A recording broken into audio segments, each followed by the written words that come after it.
Ligou. Não, só para não perder nada. Então, lembrando ainda agora, no intervalo, o Léo deu uma sugestão que eu esqueci de falar, que a gente vai abordar aqui no curso a discussão do potencial efetivo. Mas quando a gente fala dos tadpoles, além do trabalho, né, além do trabalho do Weinberg, que eu citei aqui, tem um trabalho bastante interessante de dois autores aí, que é o Lee e o Shakaluga. Esse é o trabalho Nuclear Physics. Ele, 1975, em que ele, eu acho que quer dizer, o trabalho do Weinberg é um trabalho mais discursivo, assim, mais conceitual, ele discute mais aspectos assim, de interpretação até. O Lee e Shakaluga, eles usam os tadpoles de uma maneira muito assim, interessante, eles desenvolvem um método muito especial para calcular potenciais efetivos. O que significam potenciais efetivos? Seria o potencial que você tem no Lagrangiano clássico corrigido quanticamente. Então você vai pegar o potencial que você tem a nível livre, né? A nível de teoria trilé, teoria clássica. Potencial de Higgs, que é M2, Φ2 mais lambda Φ4. Aí quando você vai, introduz as correções de um loop, introduz as correções de dois loops, e vai assim por diante. Aí você ganha o que a gente chama de potencial efetivo, que é o potencial incluindo as correções quânticas. Então é esse potencial que é o verdadeiro potencial que você tem que minimizar. Não é aquele atrilé. Aquele atrilé minimiza para começar. Depois, como vocês viram, como eu falei com vocês, os tadpoles vão aparecendo a um loop, a dois loops, indicando que a simetria tem que ser refeita a cada nível. E aí se desenvolve um conceito que é o chamado potencial efetivo.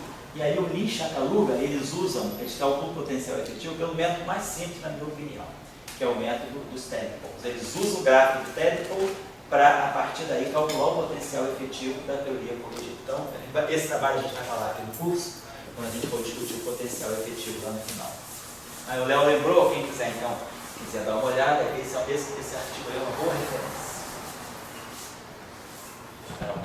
Bom, só para então chamar a atenção de vocês, que agora o que a gente basicamente vai querer ver, eu vou deixar esse quadro aqui para a gente poder... Só minha questão. Agora está aí saindo. Fala aí. Então volta aí, eu estava esperando você, fala aí. As equações de Maxwell, elas não trazem uma origem para polarização e para magnetização. Certo. Então, quer dizer, a gente coloca a mão fenomenal. Isso é a equação de Maxwell no meio material. Você precisa colocar a polarização e a magnetização à mão. Isso. Então, aqui você está querendo dizer o seguinte, vamos dizer, a carga elétrica é uma coisa genérica e também tem os dados, que são completados no spin 1. Então você também tem carga elétrica sendo transmitida com o spin 1. Então isso se junta com o fóton e daí você constrói aquela equação que está ali. Então aquela equação, o dmi é femini, certo? Depois tem aqueles dois termos e o J lá no final. Esses dois termos que são a novidade. Isso dá uma microscopia do portador, porque em geral, na eletrodinâmica de Maxwell, na eletrodinâmica fermiônica, esses termos não estão ausentes, porque o férmio, né, ele tem uma característica diferente do bóson. Então, no caso, agora, se você considerar mudando o portador, então a equação de Maxwell reage à mudança de portador através desse termo. Se o portador tem spin 0, esse termo aparece, esse termo não aparece. Se o portador tem spin 1, esse termo aparece, esse termo aparece. Se o portador tem spin 2, esse termo aparece, mas agora aparece o termo típico do spin 2. Depois vai estar ligado até o quadrupolo, porque o spin 2 naturalmente tem quadrupolo. Então, à medida que você vai mudando a natureza do portador da carga, você vai acrescentando mais termos na equação de Maxwell. Então, por exemplo, isso que é o ponto inicial. O portador da carga não necessariamente precisa ser um spin meio, mas quando a carga, vamos dizer, o eletromagnetismo é um transporte de carga. Isso. Você pode fazer escalar, vetorial, o que for. É o caso do supercondutor. E sempre ficou, eu só quero colocar o seguinte, sempre ficou aquela questão, onde está a polarização e a magnetização? Certo.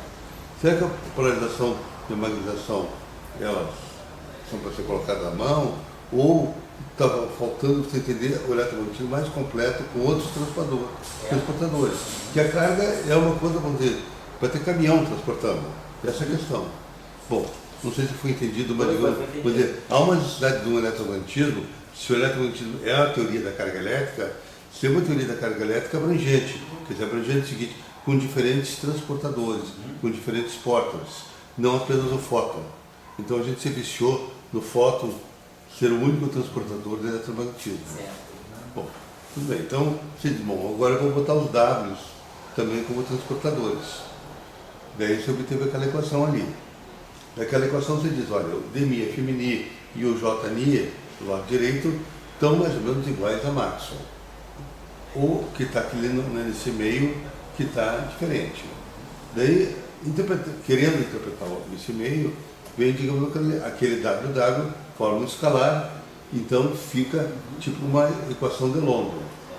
Então você estaria, de repente, encontrando um termo para replicar a equação de London. Daí, a pergunta que a gente está querendo discutir, que não está entendida por mim, assim, claramente, é se o outro termo que aparece, esse aí, certo? Ele poderia ser interpretado como uma polarização. Então, quer dizer, como você está interagindo, aí eu estou um pouco entendendo, mas dizendo o seguinte, eu estou interagindo com o W, eu tenho um A, e a polarização quer dizer, eu estou polarizando na direção do A. Então eu estou com um produto interno ali, mostrando que alguma coisa andou na direção do A. Não sei se isso aí dá para você dizer, eu polarizei na direção do A. Entendeu? Então, essa é um pouco a minha dúvida e colocação. Então, também tem que, assim, eu vejo, né, eu estou até aproveitando a dissertação do Alexandre, para a gente amadurecer mais essas questões mais conceituais. A gente está tentando, justamente, tem duas coisas que a gente tem em jogo. Uma é você pensar o seguinte, eu boto a partícula no referencial de repouso. Esse campo que está aqui, por exemplo, é o campo que está acoplado com a partícula. Então, quer dizer, o campo eletromagnético é gerado pela partícula, mas a equação da partícula também depende do campo eletromagnético. Se você pegar, então, a equação que nós temos é isso aqui. dmi, covariante, WI, mais M2WI igual a zero. Então, aqui, essa equação contém o campo eletromagnético e o campo eletromagnético contém esse termo. Vamos pensar da seguinte maneira, vamos pegar aquela hipótese que a gente faz sempre, aquela hipótese idealística. Imagina que você queira calcular o campo gerado por um elétron. Você bota o elétron no referencial de repouso, vai estudar o campo elétrico gerado por ele. Aí você vai para o referencial do laboratório, vê o E e o B por transformação de Lorentz. Mas o problema típico da eletrostática, uma carga pontiforme na origem gera um campo elétrico radial. Esse campo é o campo gerado pela carga. Você está imaginando que a partícula é livre. Você não está pegando a equação de Dirac e dizendo o seguinte, o meu elétron livre, ele está satisfazendo a essa equação. I, gama mi, dmi, psi, menos n, psi igual a zero.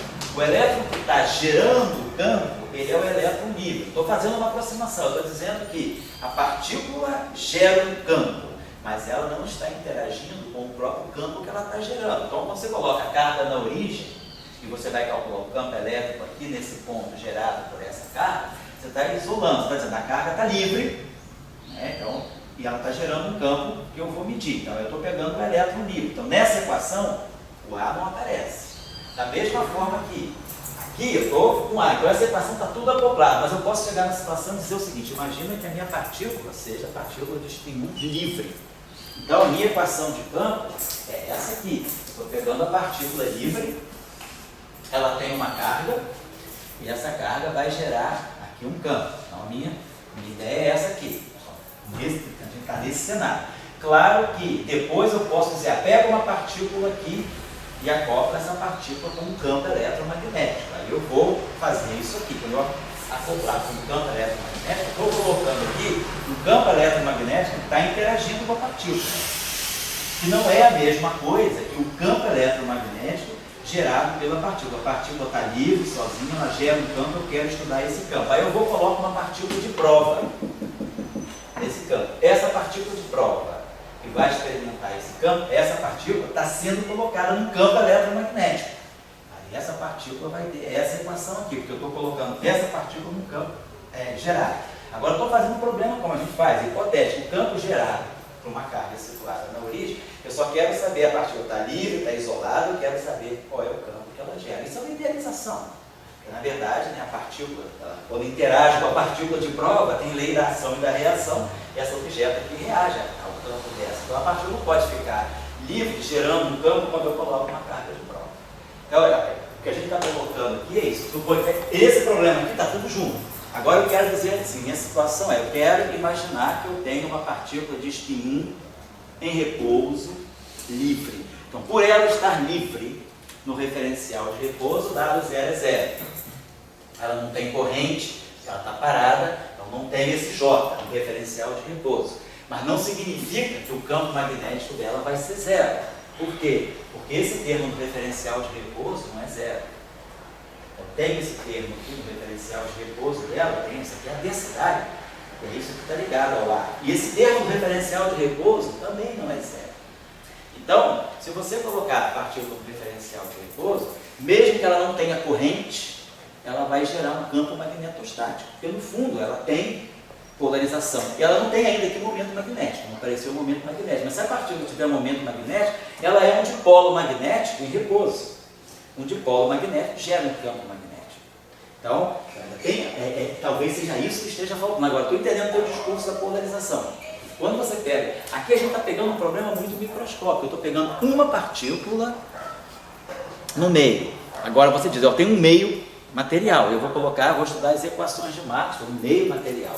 Aí quando você vai estudar as equações de Maxwell no meio material, você aí tem que entrar com a discussão das polarizações, das magnetizações, vetor de deslocamento, tem a diferença do vetor de intensidade de campo e o campo magnético. Então, você já apura mais a tua discussão por causa das propriedades dielétricas e as propriedades elétricas e magnéticas do meio. Aqui não é a situação, porque a situação é uma partícula. Estou cortando. Para mim essa palavra meio é uma palavra meio simbólica. Sei. O que eu entendo é o seguinte, quer dizer, existe uma partícula e existe conglomerado de partículas. Certo. Quer dizer assim, você aqui está fazendo um conglomerado de partículas, quer dizer, você não só está com o campo A, você está com o campo A e os dois A, vamos chamar assim.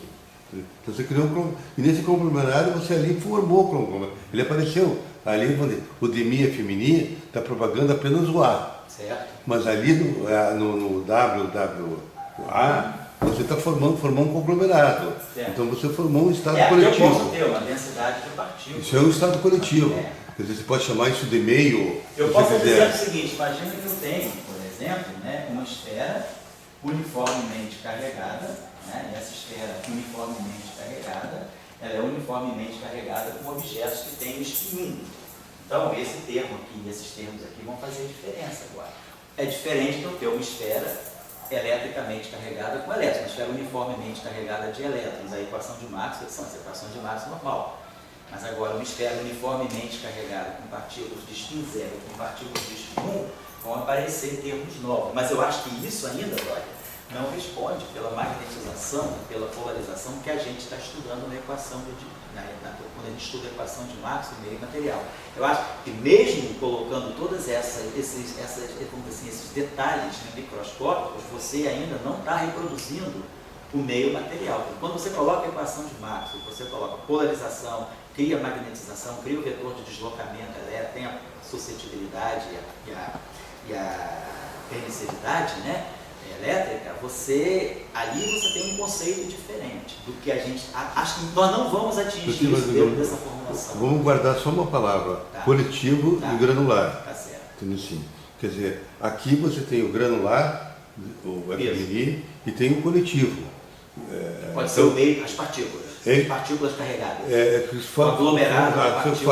Forma conglomerado. Então você tem aí uma estrutura granular e coletiva. Certo.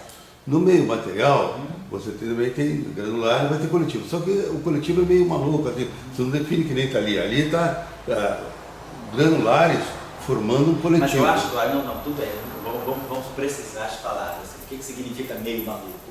Meio maluco significa que você, as tuas equações de Maxwell, imagina que você tem um problema, quando você coloca a polarização e a magnetização na equação de Maxwell, você tem um problema clássico, no sentido de que teus campos eletromagnéticos ali são campos eletromagnéticos que não são intensos o suficiente para testar os detalhes microscópicos do teu material. Então, na tua ignorância, quer dizer, na tua maluquice, como você está dizendo, né, o que eu chamo de maluco aí, é você somar todos os efeitos através de um vetor representativo, chamado vetor de polarização, e de um vetor representativo que você chama de magnetização. Você cria uma estrutura, vamos dizer assim, macroscópica, para somar todos os efeitos que você não é capaz de conhecer microscopicamente. Mas, por exemplo, porque as equações de Marx, elas são equações que valem para campos com intensidades razoavelmente baixas, e também não com frequências tão intensas. Porque se você começar a colocar campos eletromagnéticos, injetar, quer dizer, submeter amostras materiais a campos magnéticos extremamente intensos ou com frequências muito altas, você já vai destruir a linearidade do meio. Que a gente faz uma série de hipóteses, aliás, a gente diz, a polarização, ela tem um fator que a gente chama de suscetibilidade, permissividade elétrica e suscetibilidade magnética. Eu nunca lembro, mas a permissividade elétrica, né? Você diz, a minha polarização é proporcional ao campo elétrico aplicado. E aí você pega o campo elétrico mais a polarização, soma isso tudo e isso te dá o vetor de deslocamento. Mas, Oi. Quer dizer, essa polarização é como em economia você chama de inflação. Quer dizer, um efeito macro. Macro, você não define. Aqui você está definindo, olha, eu tenho as minhas pessoas, o Joãozinho, o Florinho, o Papal, estão ali, estão formando um conglomerado. Aquele conglomerado é feito do Joãozinho e a Mariazinha. Agora, quando você diz, bom, eu estou com uma permeabilidade, são elementos macroscópicos, que nem economia. E são muito idealizados, porque, por exemplo, quem disse que o teu meio, que meios reagem linearmente? Você bota um campo elétrico, a polarização é proporcional a E. Aí você bota outro campo elétrico, a polarização é proporcional a E. E quando a polarização começa a não ser mais proporcional a E? Quando você coloca um campo muito intenso ou com uma frequência muito alta, você já muda essa hipótese. Então, você começa a ter não linearidades no material.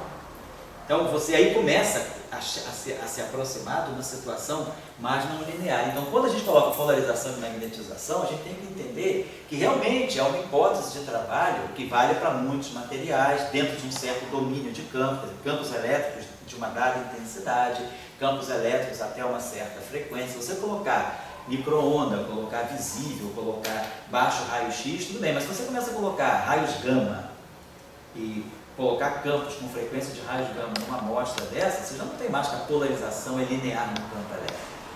Então, eu diria que essa descrição é sempre uma descrição muito assim, fenomenológica. Você joga, quer dizer, você introduz essa informação através de vetores que você não conhece muito bem, que você não tem o detalhe deles, na polarização e na magnetização. Aqui, vamos dizer, a gente conhece mais o detalhe microscópico, mas a pergunta é, se agora eu tenho um meio macroscópico constituído, vamos dizer, de partículas de espinho, como é que eu vou rever a questão da magnetização e a questão da polarização? Será que a partir dessa descrição eu consigo construir uma descrição macroscópica com mais detalhes, vamos dizer, mais confiável? Ou eu também vou ter que, uma certa hora, juntar tudo num vetor desconhecido e chamar de polarização? Não sei realmente. O que eu coloco para vocês é o seguinte, eu acho que a gente está discutindo sempre em eletromagnetismo, querendo ir além de Maxwell. Sim. Então, qual é, na minha opinião, o além de Maxwell? É que o Maxwell não considerou o significado de transmissão de carga elétrica. Ele trabalhou simplesmente com distribuição. Então, quando você vai transmitir carga elétrica, você necessita de esses Ws, necessita do fóton, necessita de um fóton massivo. Então, a transmissão de carga elétrica, ela está ligada aos bósons vetoriais que vão transmitir um estado neutro para carregar positivamente, negativamente. Então, você precisa de bósons vetoriais além do fóton. Quer dizer, então, o grande salto, na minha opinião, para ir além de Maxwell, é a questão de colocar mais bósons transmitindo a carga elétrica. A carga elétrica. Então, na minha opinião, são 4 bósons. Um fóton massivo e fótons carregados. Então, com isso, você cria um eletromagnetismo que transmite carga elétrica. E não só o fóton que transmite só A interação, o fóton transmite só a interação, mas não a carga.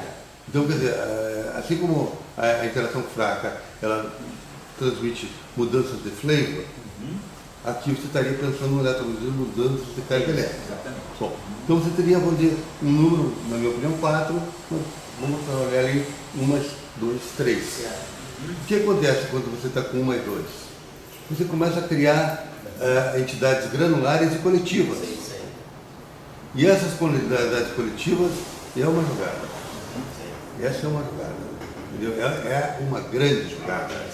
Porque mostra que a natureza, não com essas coisas de macro, mas no estilo quântico, você começa a mostrar uma natureza que se manifesta granularmente e coletivamente. Então, vamos dizer, uma pessoa como Alexandre começa a se tornar comunista. Então, quer dizer, há um efeito coletivo, há um comunismo que ele tem que ver nas equações. Entendeu? Assim, quer dizer, então, não sei se o Scheller gosta disso, manda ele embora. Volta lá para coisa. Mas eu só estou querendo dizer o seguinte, quer dizer, não sei se as pessoas estão entendendo, e eu queria ser bem simples nisso. É o seguinte, quer dizer, eu não entendi até hoje o porquê se concentraram simplesmente na distribuição de carga. E nunca apareceu o eletromagnetismo preocupado com a transmissão de carga. Eu não entendi até hoje por quê. Talvez eu seja muito burro, mas eu não entendi, cara. Entendeu assim? Então, eu acho que se o eletromagnetismo é carga elétrica, você pode ter 4, no caso, spin 1, 4 bolas vetoriais transmitindo. E daí vamos começar a fazer a partir disso. E daí você claramente obteve o coletivo. Daí um coletivo, tipo, essa merda aqui era Londres. Vamos dizer o seguinte, não, na interação fraca é isso que acontece. Você tem um fóton, tira o fóton, você tem o Z0, que é o fóton massivo, vamos dizer assim, você tem um W+, você tem um W-. E o W+, e o W- transmitem carga. Quer dizer, as correntes fracas, elas são neutra, carregada positivamente, carregada negativamente. Então, realmente você tem na natureza objetos que transmitem a carga elétrica. São W+, W-. E o Z0, ele transmite interação neutra. Transmite carga. Transmite carga elétrica. W+, se você os processos são com troca de carga. O elétron vira um neutrino e emite um W-. O elétron pode emitir um W- e virar um neutrino nesse processo, né? Mas aí então, que eu não sei se você tem uma pergunta, é que vem a minha pergunta. Como você colocou bem, na interação fraca já está clara a necessidade daqueles dados que está ali. Mas daí o pessoal diz isso é interação fraca. Interação fraca, flavor, paridade, houve outros ingredientes ali que entraram. E nunca chegar de vamos chegar assim, para com essa coisa de quebra da paridade, quebra de flavor, vamos só olhar a carga, só carga. E daí você não precisa ter interação, antes de interação fraca, devia ser estudado um eletromagnetismo transmitindo carga. Daí você pode ver como é que fica na interação fraca, dando outros ingredientes que aparecem na interação fraca.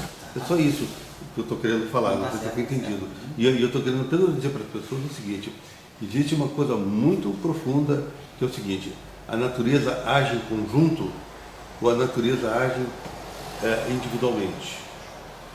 Então, se você só tivesse Demi e Femini, só tem o fóton andando, ela só está agindo numa dinâmica espaço-tempo em cima do granular ao fóton. Agora, o que aconteceu ali? Você apareceu com uma turma coletiva.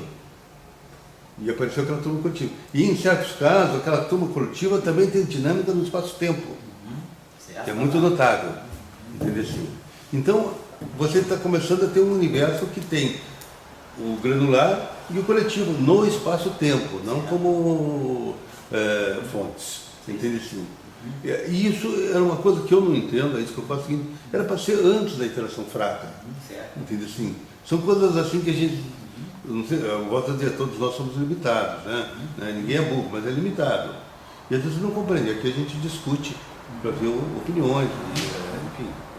Tá certo, Bom, tá legal. essa é a minha opinião. Podemos pensar nisso. Eu, francamente falando, com a dissertação da Alexandre, a gente está, assim, tateando para interpretar certas coisas, para entender certas coisas e saber também se o que a gente está entendendo tem um alcance maior, se vamos dizer assim, se é uma limitação da nossa compreensão ou se é realmente uma limitação daquilo que é a teoria. Só para você chamar a atenção de vocês para uma coisa, imagina que a gente tem uma partícula escalar. Não tem eletrodinâmica vetorial, tem eletrodinâmica escalar. A eletrodinâmica escalar que o Salão estudou.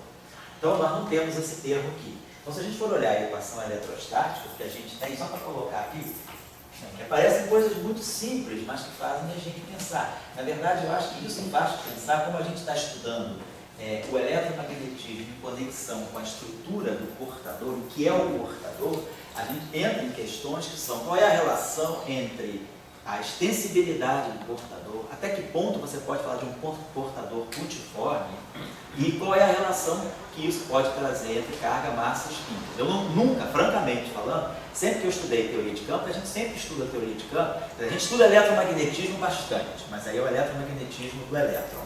E a gente pega as teorias de campo, né, teoria eletrofrágil, vai estudar bósons carregados, a gente já olha muito de um ponto de vista da teoria quântica de campos. Então é muito mais simples a gente calcular um processo tipo Compton, né, os fótons espalhando uma partícula de spin 1, ou estudar a aniquilação gama-gama dando em mais, W+, W-, do que você começar a olhar o eletromagnetismo dessa partícula. Então, eu estou usando a dissertação do Alexandre, a gente começou com o Léo e com o Pedro, aí, com a tese do Kim, a estudar alguns aspectos. E a gente agora está começando a ir assim, para coisas mais simples. Vamos olhar então, não vamos calcular o efeito, o espalhamento Compton lá, com o gráfico de Feynman, porque isso aí, além de já estar feito, você vai lá, olha, você saberia fazer, porque não é muito diferente do caso do elétron, só muda a álgebra de spin.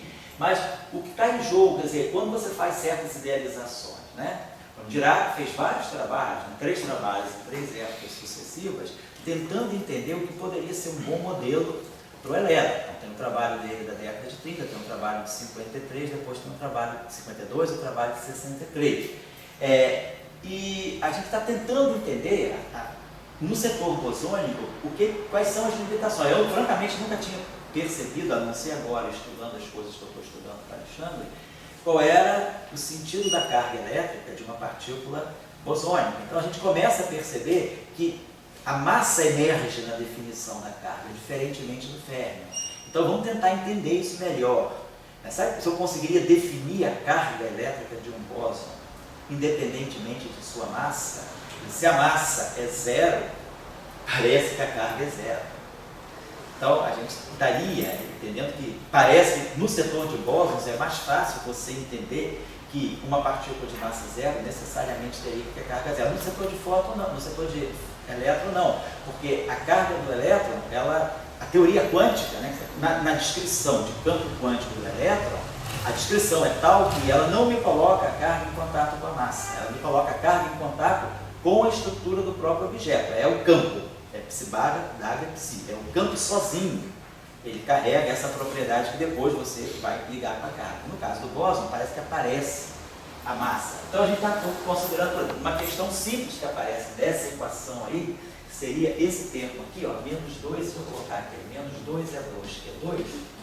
No caso de um campo escalar, aparece o fim estar aqui. É o campo vetorial, isso aqui é a mesma coisa para o escalar. Esse campo, isso aqui não tem para o campo escalar, e aqui do lado daqui eu tenho a carga, né? Carga da partícula. Então, aqui eu tenho a densidade de carga, vamos colocar aqui a densidade de carga. Então, pelo que nós entendemos, né, a gente pode relacionar esse objeto aqui. O que estaria dizendo? Aqui tem um fio, perdão. Do ponto de vista, se eu pensar que isso aqui é um campo descrevendo uma partícula escalar carregada, claro que eu tenho que entender isso aqui no sentido do valor esperado desse condensado de campos no estado de uma partícula. Ou se eu estivesse no estado de uma partícula escalar, eu vou calcular esse valor desse condensado aqui no estado de uma partícula, né? Então, nesse caso aqui, a gente consegue ver que esse objeto que está aparecendo aqui, ele é a densidade de partícula sobre a massa. Mas a densidade de partícula vezes a carga me dá a densidade de carga. Então eu apago esse daqui, vamos ver se a gente apaga isso aqui, bota aqui a densidade de carga. Então, na verdade, deixa eu apagar isso aqui, a gente poderia. É a relação de London, né? Então a gente teria alguma coisa, e a gente consegue ver também que esse 2 está absorvido aqui. Se a gente define a carga por aqui, esse 2 entra direitinho nessa combinação, então a gente aparece para nós exatamente a razão entre a carga e a massa, e aqui a densidade de carga. Então, muito bem. A densidade de carga, como é que você uniu com a de partículas sobre massa? Você tem a densidade de partículas, que é o número de partículas por unidade de volume. Se você multiplica pela carga, cada partícula carrega essa carga, você vai ter a densidade de carga por unidade de volume. A densidade de partícula vezes a carga dá a densidade de carga. Só que aparece sobre a massa aqui, essa grandeza aqui, ela está ligada a essa através de uma divisão por massa.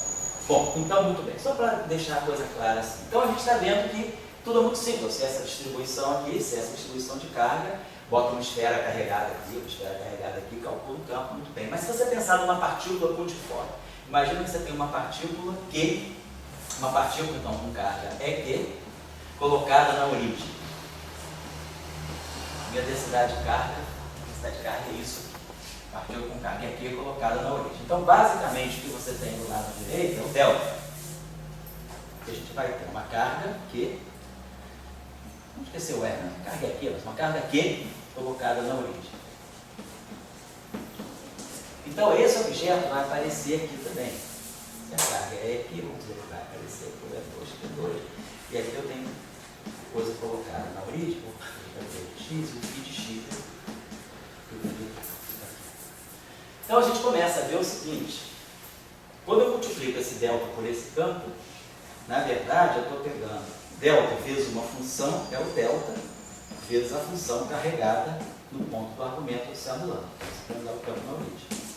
Dá o potencial na origem. Potencial na origem, potencial em cima da carga. Ele deve ser infinito. Então a gente tem um problema, que não aparece no eletromagnetismo do elétron, porque esse termo não existe. Então eu posso colocar um elétron pontiforme aqui e tirar o campo elétrico dele, como sendo EQ sobre 4 e R2. Então eu tirei o campo da partícula pontiforme colocada na origem, porque eu posso ter essa idealização. Aqui no caso do bóson, quando eu digo que a partícula está colocada na origem, eu trago essa descrição para cá. E aí automaticamente eu estou pensando a contribuição que sai desse termo é o potencial localizado na origem.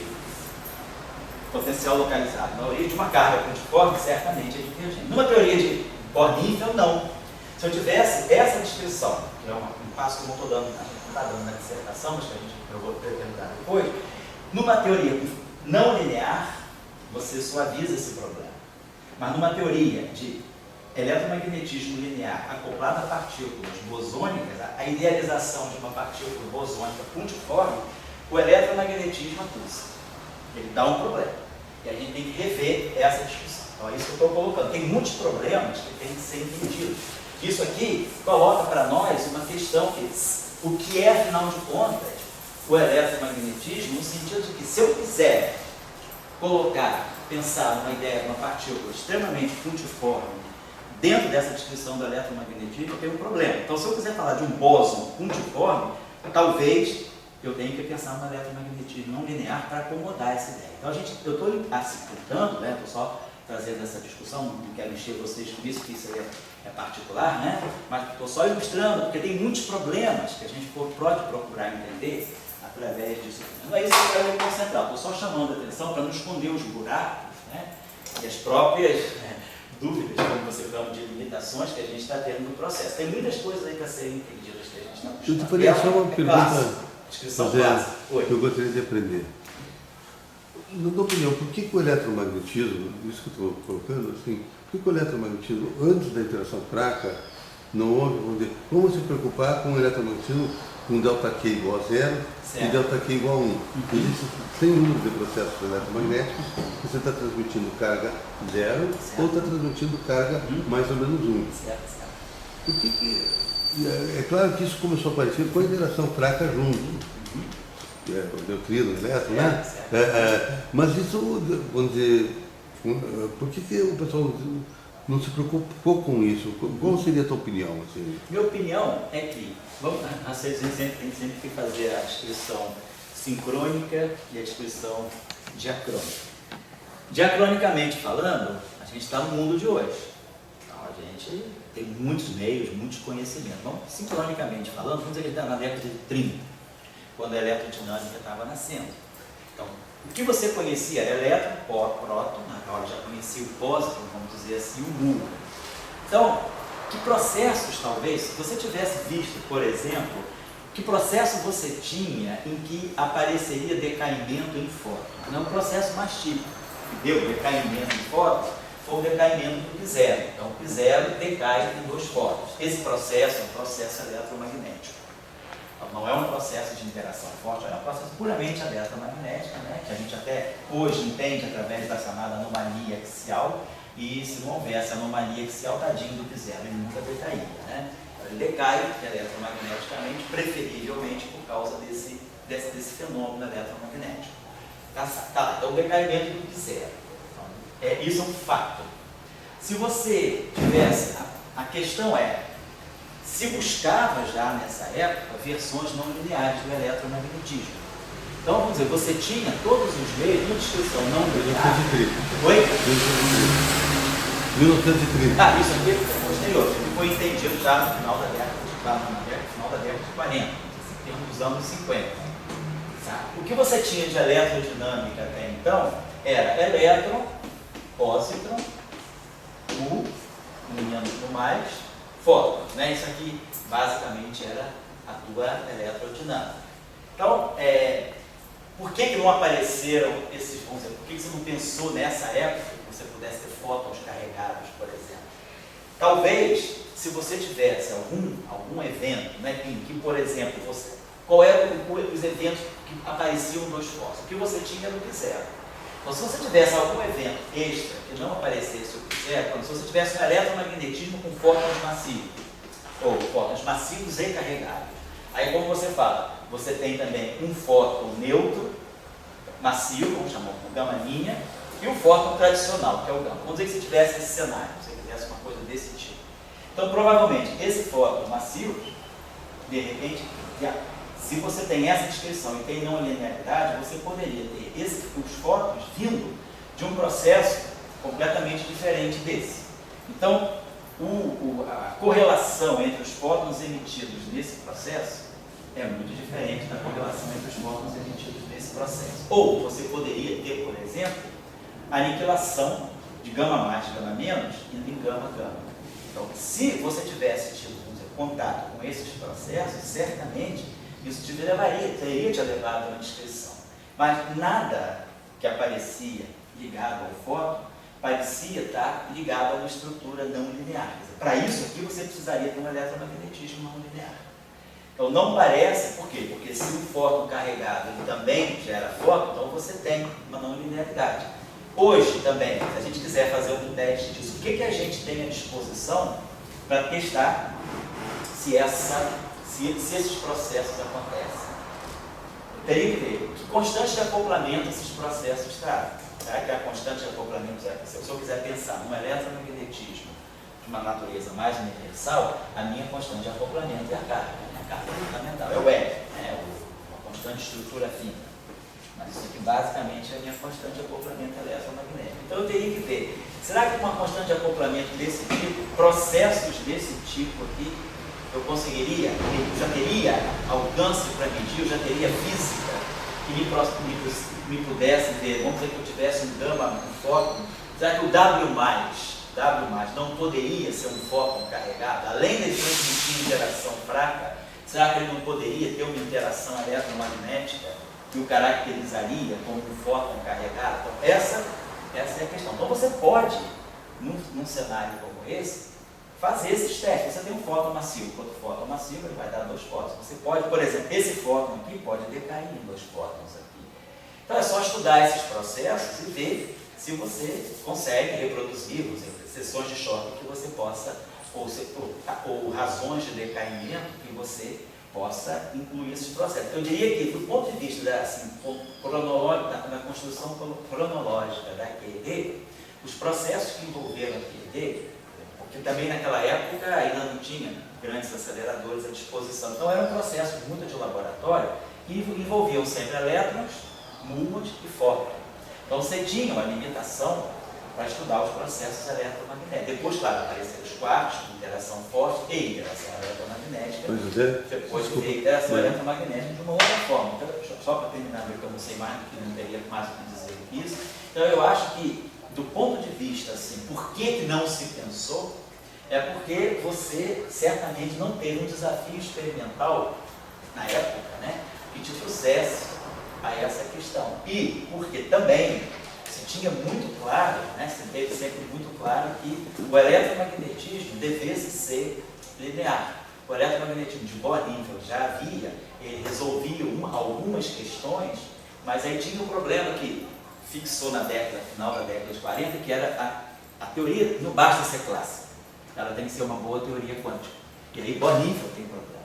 E aí o que é uma boa teoria quântica do eletromagnetismo? Então, os eletromagnetismos não lineares que você tinha e que você tem, são muito bons para efeitos clássicos. Você não tem uma descrição, não tinha uma descrição quântica perfeita. Quando se renormalizou a QED, isso ficou claro. Então, eu acho que um pouco foi isso, a comunidade. Então, imaginou, não, renormalizabilidade, preciso de uma eletrodinâmica quântica linear.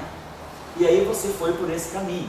Eu acho que hoje a gente tem mais elementos, tanto de conhecimento de teoria de campos, como também elementos experimentais para que essa proposta possa ser repensada. Não estou dizendo que ela não possa ser pensada porque ninguém nunca pensou. Alguém tem que pensar um dia. Então eu acho que é uma questão que vale a pena investir e ver. Agora eu só estou tentando dizer, pelo que eu conheço da literatura, historicamente, por que eu acho que não se teve assim, um conjunto de circunstâncias que te fizesse pensar nessas possibilidades até o estabelecimento das teorias de Young-Mills. Aí veio Young-Mills, com Young-Mills você saiu, desviou dessa questão, você jogou a não linearidade toda para o Young-Mills, então você foi sempre, né, de uma certa maneira, amarrando o eletromagnetismo quântico, a eletrodinâmica quântica, para ser uma eletrodinâmica linear no foco. Claro que a eletrodinâmica quântica não é linear, porque você tem interação, as equações no campo, mistura psi, mistura com átomo, você não tem linearidade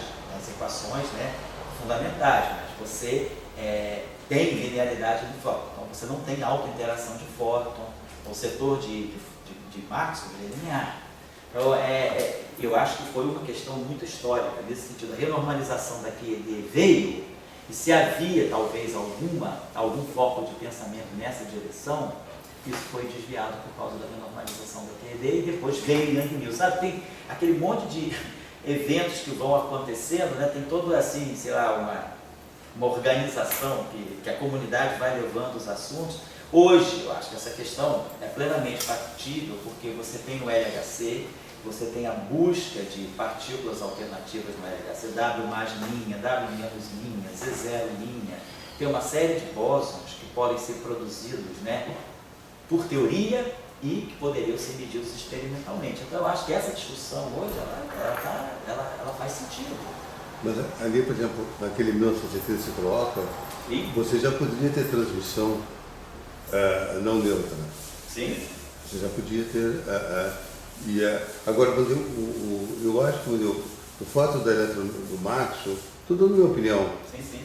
Já sei linear, só vou botar uma equação. aquilo foi muito pesado, eu acho que talvez na época, não sei, não quiseram mexer, porque eu acho que o eletromagnetismo transmitindo cargas diferentes, ele devia ser prior, né, a interação fraca. A interação fraca devia nascer como uma parte disso. Entendi. E daí acontece o seguinte, por exemplo, nos anos 60, aí, quando pinta essas partículas JPSI, são partículas vetoriais, carregadas, só que compostas por quarks. Sim, sim. Mas nos processos físicos, elas estão transmitindo cargas. O processo de fissão é um processo físico, não se é composto, não. Transmitindo cargas. E elas certamente fazem função desses W. Não precisa ser só o W da interação fraca. Então tem um monte de partículas que pode ser composto, como pode ser composto só a W também, que estão fazendo os processos eletromagnéticos com transferência de carga. E isso, eu só estou querendo dizer para as pessoas, aqui para o público, né, assim, a minha opinião ficou olvidado no sentido de olvidado, quer dizer, esquecido. Não, tem questões assim, tem questões muito fundamentais que a comunidade às vezes abandona. Tanta coisa assim que você vai numa direção, de repente aparece uma outra coisa e você... Toda a discussão, toda a luta da Quantum Gravity da década de 70, né, quando apareceu a supergravidade, muitas direções que estavam sendo tomadas foram imediatamente esquecidas por causa da supergravidade. Então, a comunidade virou as costas para várias coisas que ficaram incompletas, como Strong Gravity, por exemplo, né, que foi desenvolvida em 74, 73, 74, 75. Quando chegou a supergravidade no final de 76, a pessoa falou, não, é isso, é a bola da vez. Esquece tudo, vai para isso. Aí todo mundo faz, sai 10 papers por dia no arcaico. Então, cria-se aquela euforia em torno de um assunto e você começa a esquecer questões que ficaram abandonadas. Não foi o que aconteceu, por exemplo, com Born-Haefeld. Quando se fez a renormalização da QED, falou, Born-Haefeld, como teoria quântica, está sepultada. Quando foi no final da década de 90, que reaparece Born-Haefeld no cenário da teoria de cordas, as teorias de cordas relançam Born-Haefeld sobre uma nova perspectiva, aí as pessoas começam, todo mundo começou a pegar Born-Haefeld, você vai pegar 98, 99, 2000, 2001, tem uma intensa atividade. Aí de novo se abandona Born-Haefeld. Então, às vezes a comunidade ela não é perfeita nesse sentido. Às vezes a gente fica imaginando por que pessoas tão inteligentes, né, tão qualificadas, que mudaram o curso da física, não pensaram nisso, e eu estou pensando. Às vezes a gente se coloca diante dessa situação, mas por que eu estou pensando? Deve ser uma loucura. Se eu estou pensando porque alguém já pensou e viu que não dá certo. A gente muitas vezes tem essa atitude, né? Estou pensando, é eu, quem sou eu? É óbvio, alguém já pensou e viu que não dá certo, e você vai na literatura e você não acha. Então, isso é porque a ciência também, ela sofre esses efeitos de modismo, né? A gente tem que entender isso. Então, às vezes, vale a pena, se você tem uma mínima condição de sobrevivência, às vezes investir nos seus próprios projetos. Estou falando isso porque a gente depende de bolsa, a gente depende de pós-doc, né? Depois você ganha um emprego. Aí se no emprego você não quer usar o seu emprego bem, você pode depender de bolsa de produtividade. Então você está sempre às vezes sendo levado a fazer as coisas que você vai buscar ser cacifado pelo sistema. Mas se você falar, não, eu tenho um emprego, consigo dar minha aulinha, consigo fazer minhas coisas e vou investir nos meus projetos de vida. Eu quero entender isso até morrer. Quero levar isso até a minha morte, independente do que diga a comunidade. Se a revista publica ou não publica, é um problema. Se aceita o meu paper na conferência ou não aceita, não é um problema. Então, você tendo assim, uma filosofia de vida que te deixe ancorar com esse projeto, tenho segurança. Eu faço a física que eu gosto, estou entendendo isso, é uma coisa longa. Você escolhe, mas às vezes a gente, não, faço isso que agora é moda, agora se publica nisso, eu quero ter meu paper do PRL, então tem que fazer coisa da moda. Isso nunca vai dar PRL, pode não dar nem Brazilian Journal of Physics também. Então, sabe que eu tenho uma é uma questão, sabe, Dória, eu acho que aí a gente, desculpa só para finalizar, acho que a gente está diante de uma questão de atitude dentro da profissão. Tem uma sentença muito profícua do Aristóteles, que ele dizia que os homens são cegos, ficam cegos diante de coisas simples. Sei, às vezes é. Cara, quem não tem medo de fazer um paper simples hoje? Vai botar um paper simples no arquivo. Agora, se você faz um paper que você nem mesmo entende, cheio de variedade complexa, aí você liga com Calabial, cara, tem muito, se você vê paper da China, hoje em dia os papers chineses é paper tipo 99 centavos mesmo. Porque você vê um Ctrl+C, Ctrl+V de um monte de coisa, você vai ver ali, às vezes um paper de 3 páginas tem quase 100 referências, porque o cara pega uma coisa daqui, uma coisa do item daqui, uma coisa do lateado ali, outra coisa de uma supergravidade, aí pega um efeito de cor. O cara faz uma montagem, ele faz um Frankenstein de coisas que fazem sentido. Mas o todo não faz sentido. Mas, então, dá tempo. Então, a gente tem que se colocar nisso, né? O que eu quero da vida, né? Primeiro de tudo, todo mundo quer um emprego. Então, até você ter um emprego, eu entendo que você possa sofrer desse tipo. Você precisa da bolsa. Eu não tenho dinheiro, preciso da bolsa, preciso fazer um concurso, porque tem. Depois, se você aceita, tem meu trabalho, quero fazer a física na qual eu acredito, fazer com competência, né? E não me importa se eu vou ser promovido ou não importa se eu vou ter a bolsa do CNPq ou não, se você tem teu emprego, a tua maneira de sobrevivência, você pode fazer a tua física. Agora a questão às vezes é também qual é a tua postura dentro da profissão. Eu quero ascender nesse sentido, eu quero ser do comitê do CNPq, eu quero ser um A. E aí, cara, cada um tem uma proposta de vida que ninguém está aqui para criticar. Mas eu acho que a gente, dentro da ciência, a gente passa por essa questão. E às vezes você tem uma questão muito simples, como você falou. Por que ninguém pensou? E a gente está falando de Dirac, a gente está falando de Salam, a gente está falando de Weinberg, a gente está falando de quantos prêmios Nobel aí, a gente está falando do Cabilo, a gente está falando e o Cal, de todo mundo. E por que essas pessoas, as pessoas também às vezes eram 23 prêmios levadas? Nobel, né? Oi? 23 que você assistiu. Modelo padrão são 23 prêmios Nobel, de 28 para cá são. Então, a gente se coloca, e diz, mas por que eu? Eu só estou pensando, então, porque alguém já fez, ou algum russo fez lá na época da União Soviética, ou algum chinês fez na época da Revolução Cultural, e eu não sei, por que eu estou fazendo isso agora? Aí você se coloca, vai procurar na literatura. Se você não acha, e você acha que você tem condição de pensar nisso, independentemente do que vão dizer de você, ou independentemente da tua trajetória dentro do sistema. A questão que eu acho que está em jogo é a sobrevivência, e muitas vezes também a briga de poder dentro da profissão. Você usa, às vezes, cria-se um projeto de poder, que é um poder de merda dentro de uma profissão como a nossa. É porque conceder 5, 6 bolsas, é esse o poder, ninguém fica rico com essas coisas, mas às vezes o cara tem, sei lá, ambições que a gente não está aqui para criticar. Eu estou dizendo o seguinte, todos nós somos passíveis disso. E aí a física que a gente faz é consequência da filosofia de vida que a gente tem. E aí, cara, você pode investir num projeto teu, ou você vai estar sempre falando que estão cantando por aí afora. Aí é uma questão tua. Ou você come no McDonald's, ou você cozinha sua comida simples e de ingredientes em casa. Aí é uma escolha tua. Fast food, tá aí. É isso que eu estou falando. Desculpa a gente estar falando essas coisas, mas eu acho que a gente é amigo aqui, e às vezes vocês que são mais jovens, podem assim, ficar assim, às vezes se autocriticando, mas pô, se eu estou pensando nisso, ninguém pensou, às vezes não, às vezes ninguém pensou. E aí tenta entender por que é bom saber a história da ciência. Por que não pensou? Por que eu estou pensando agora e ninguém pensou nisso 40 anos antes de mim? Por que Dirac não pensou? Ou pensou e não fez? Por que Bohr pensou e não fez? Ou por que o Cal, ou porque, sei lá, que Nambu pensou e não fez? Não importa, Weinberg pensou, o Witten pensou e não fez. Ou por que eles também não pensaram? Essa é uma razão. Vou terminar aqui, só para colocar uma questão que precisa completar aqui.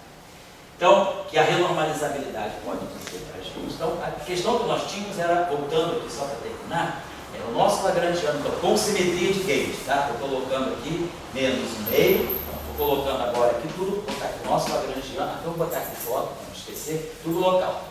Então, o nosso lagrangiano local para o spin 1, como nós colocamos, menos meio.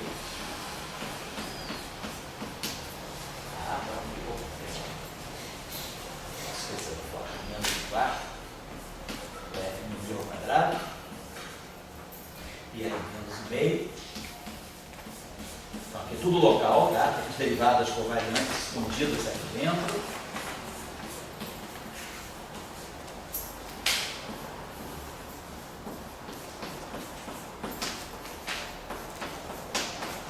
E aí a gente viu que sai daqui, apesar de toda aqueles detalhes que estão dentro da corrente, são propagador de fóton, vamos dizer assim, o propagador do bóson carregado, vamos chamar assim, propagador W mais W-, e os vértices. Então nós temos os bósons carregados interagindo com um fóton, que é a nossa parte da corrente, que é essa interação aqui, então aqui é tudo livre, Então aqui quando eu acoplar com o fóton, eu vou botar um AMI aqui.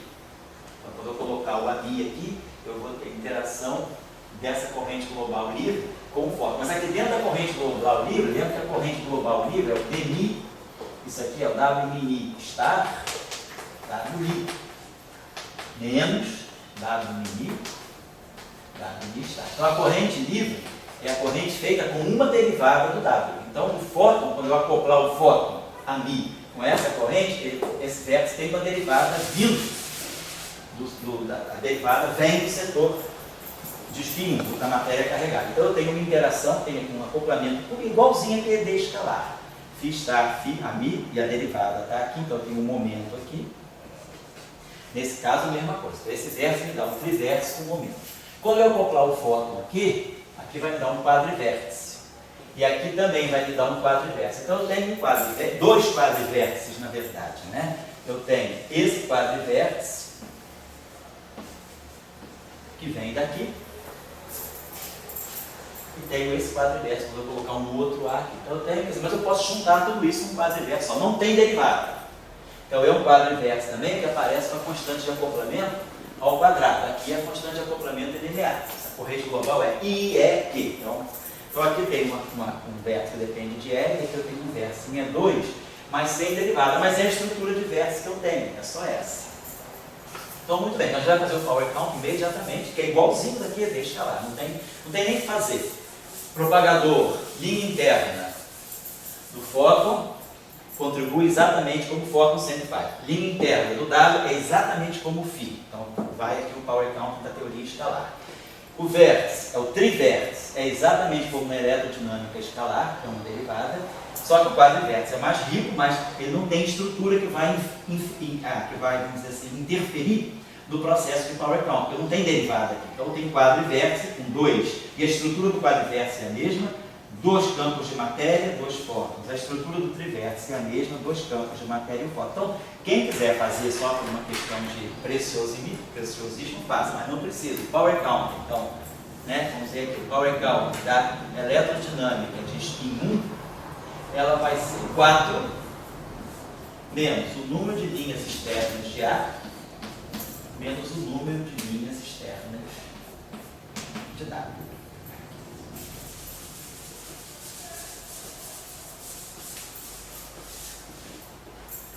Então tá lá. Então, por exemplo,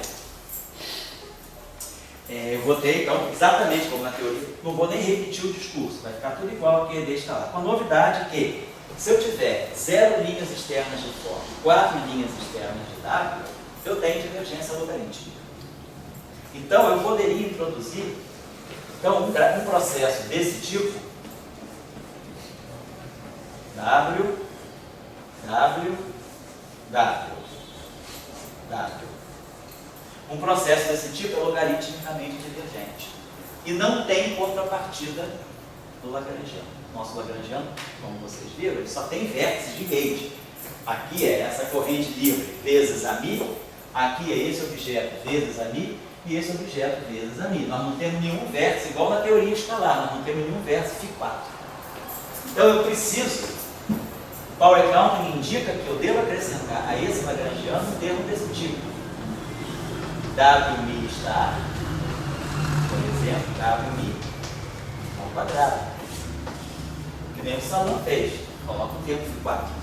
Porque por power count isso é possível. Então, eu teria que introduzir essa divergência aqui, me diz que um termo esse vai gerar um infinito, e esse infinito não tem para onde ser mandado, porque eu não tenho nenhum vértice aqui que seja interação com 4 Ws. Todas as interações no máximo tem 2 Ws. Então eu precisaria de uma interação. É exatamente o problema daquele deixa lá. Mas aí, a gente introduz então esse vértice. Então a gente vai fazer isso. Então, a nossa eletrodinâmica agora, então vai ser o nosso eletro-lagrangiano do spin 1, o lagrangiano, vamos dizer assim, pretensamente completo, vai ser o lagrangiano do spin 1, já tinha escrito, mais o termo, vou botar como ele vem potencial, vou botar menos lambda, φ4, W estar W ao quadrado. Muito bem. Agora, introduz esse vértice para renormalizabilidade, tudo bem. Só que esse vértice aqui vai me atrapalhar numa outra questão. Esse vértice aqui vai gerar uma quebra de unitariedade. O que significa a quebra de unitariedade? Campos vetoriais massivos, autoacoplados dessa vez, tem parte longitudinal. Parte longitudinal massiva. Então, se a gente vai olhar seções de choque que fazem espalhamento de W longitudinal, espalhamento de W longitudinais, pegar bósons vetoriais massivos que vão ser espalhados no polarização longitudinal, essa seção de choque, ela tende a infinito quando a energia cresce. Então, com o crescimento da energia, eu violo os chamados baldes de unitariedade. Isso aqui eu não estou colocando aqui no curso, né? Então, balde de unitariedade.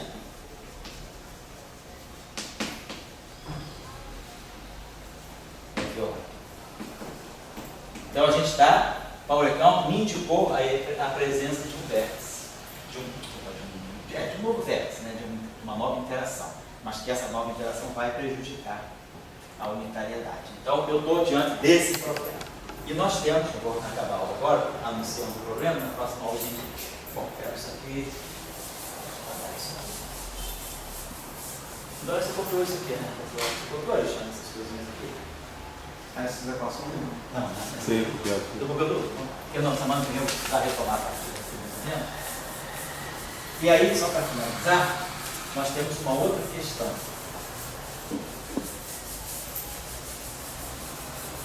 Que é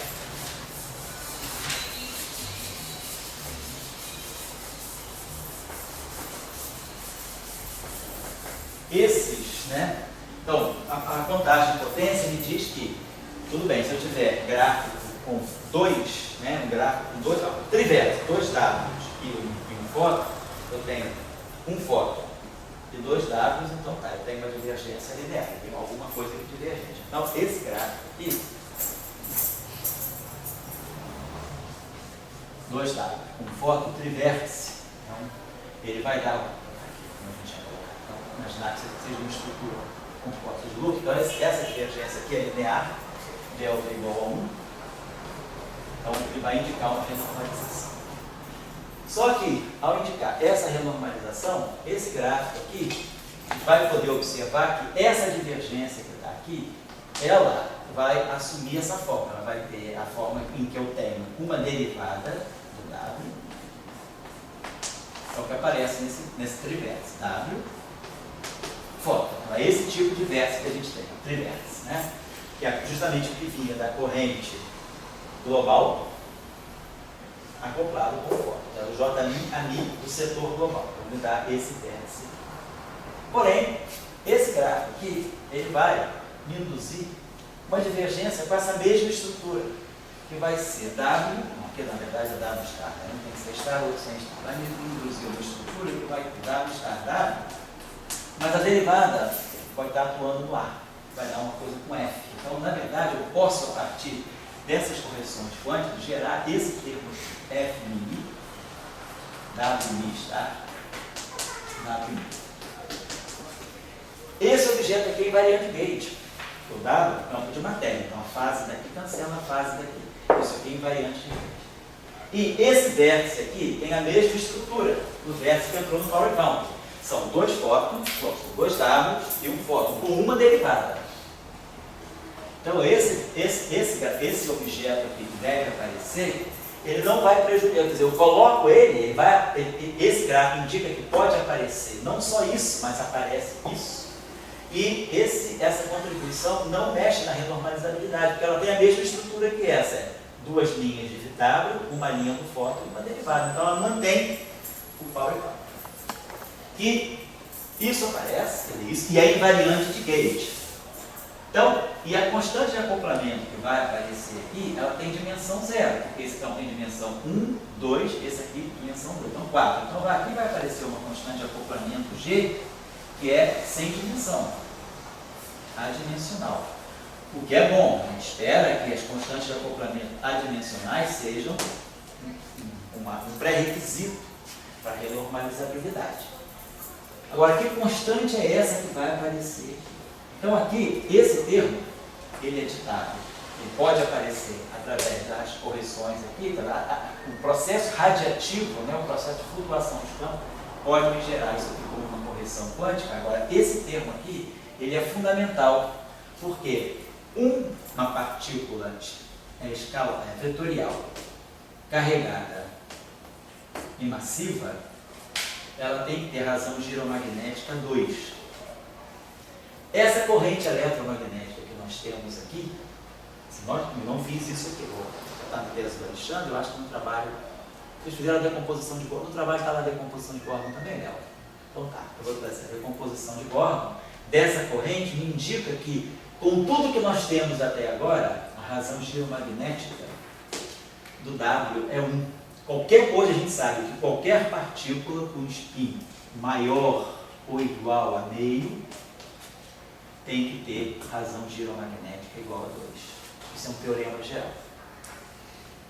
Então, essa teoria, ela está dando G igual a 1. Esse termo corrige exatamente esse problema. Introduzindo esse termo aqui também, quer dizer, além desse termo agora, introduzindo esse termo aqui. Então, esse termo aqui foi introduzido pelo Power Counting, perigoso, porque estragou a renormalizabilidade. Mas eu posso introduzir aqui um novo termo que vai ser a carga elétrica. Esse termo aqui é complexo, né? I aqui, F I. Tem que colocar o I aqui, porque se eu tirar o conjugado complexo desse termo aqui, esse termo aqui como um todo, ele é um puro imaginário. Tirando o conjugado complexo desse, que usando a antissimetria do F, a gente mostra que o complexo conjugado dele é menos ele. Então eu coloco esse I aqui para corrigir. E esse fator aqui, aquele G que deveria aparecer, a constante de acoplamento, tem que ser exatamente EQ, porque é isso que vai me dar uma razão geomagnética G igual a 2. Então, a eletrodinâmica de uma partícula vetorial, carregada, além de incorporar esse termo, que a eletrodinâmica escalar já me indica, eu tenho que incorporar esse termo que é específico da teoria vetorial. Então, esse termo aqui é o que está faltando. Então, na próxima aula, vamos colocar a correção desse termo aqui na corrente, que é o que vai dar exatamente aquilo que você esperava, magnetização. Então, é isso aqui que vai ficar. Agora, eu tenho esse termo aqui e tenho a Mi. Então, quando eu fizer o princípio variacional, né, como é que esse termo aqui vai alterar? É coisa imediata. Esse termo aqui é dmi ali menos dmi a mi vezes w estar w. Então, quando eu variar esse termo aqui, vai ficar um delta ni aqui. Eu vou integrar por partes. Então, isso aqui vai me dar menos dmi w estar w. Esse termo aqui vai produzir menos dmi delta a mi w estar w. Mas eu quero fatorar um delta a ni, como nós fizemos até agora. Então aqui vai ficar ni, e aqui eu vou colocar ni. Então, vou fatorando delta a ni, então vai ficar o dmi, esse termo aqui vai ter um menos com menos, vai dar mais, né? Então aqui vamos produzir um termo que vai ser mais W mi está. Isso? Esse é o menos aqui, então esse cara aqui fica menos, tá? Mas aí eu vou ter isso. Então, esse cara aqui, eu pego por parte, vai ficar menos isso aqui. Esse cara aqui é negativo, tá certo. Aí eu integro por parte, vai ficar positivo, isso vai ficar positivo. E quando integrar por parte, vai ficar positivo, não é isso? Estou confundindo. Perdão, rapidinho. É só integração por parte, né? Então a gente tem que diminuir aqui, bom, isso aqui é um fator global que eu estou colocando, dmi ali, w estar, w menos dmi ali, w estar, w.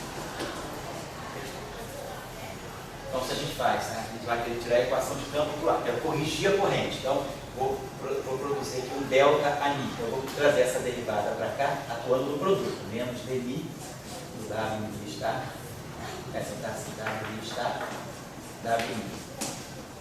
E aí ficou aqui o delta ani em mi. Esse termo aqui eu vou fazer a mesma coisa. Eu vou fazer uma integração por parte, vai ficar aqui mais dmi atuando no w estar, w. E aqui vai ficar um delta a mi.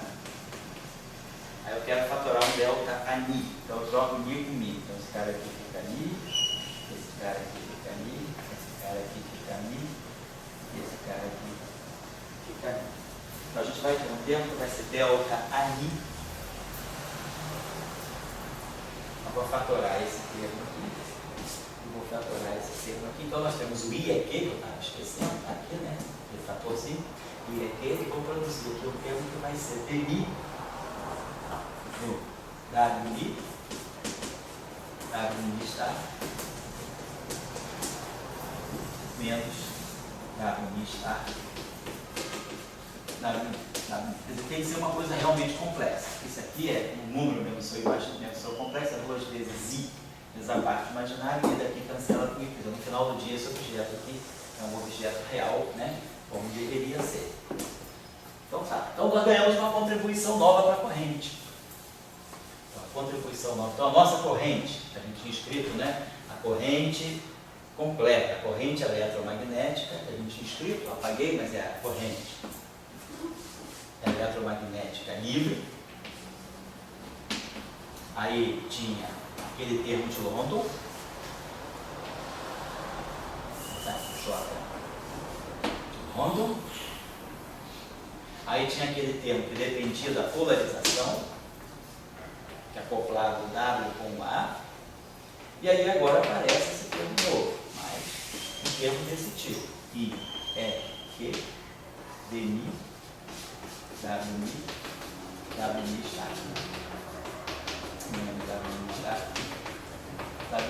esse termo aqui, de novo, é um termo de boa qualidade, porque ele tem 2 Ws, uma derivada, vai se acoplar com o fóton, não mexe na renormalizabilidade. Agora, ele está medindo para mim uma outra coisa. A gente vai ver na próxima aula, o que está em jogo aqui é o spin. A matriz, eu acho que é isso mesmo, né, Léo? A matriz de spin é aqui, né?